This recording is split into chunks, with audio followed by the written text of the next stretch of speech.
My very first time was actually my last unit, and they were not approachable at all. Specialist Laura Augusto was deployed as an Army medic when she was sexually harassed by a fellow soldier. And they basically told me that I was lying. They knew the people that were involved and they were buddies. So they tried to turn it around on me and make it look like I was just lying and trying to get out of doing, my job. Go ahead and follow me. If the story ended there, Specialist Augusto, now assigned to her new unit in Germany, would be the last person you'd think would support an Army program that's supposed to help victims of sexual harassment. But the story doesn't end there. So I come here and I have, this guy comes at me and leaves a mark on my neck. So, hey sir, I'm, come to work the next day, I have this big old hickey on my neck, and it's embarrassing, I can't hide it at all. It's well above the collar, and I'm just kind of walking around like this.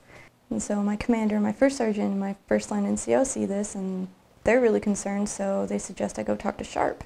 The same program she says had failed her before.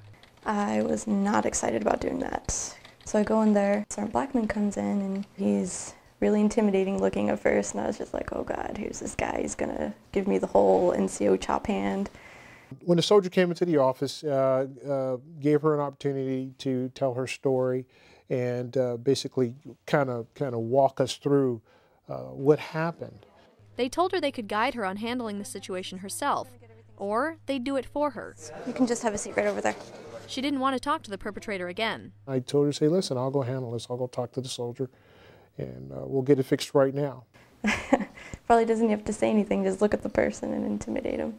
And it worked. Choose your ID card back. Since the incident happened, the soldier has left her alone. I was incredibly surprised and really happy I actually talked to them, because they really helped me out and they handled the situation. So the soldier who would have been the last person you'd think would support an Army program she says failed her, would now encourage people to use it. Because if you don't, just like in my last unit, this guy completely got away with everything and he continued to do it. They're just going to hurt other people. And it's better to nip it right now rather than let other people suffer.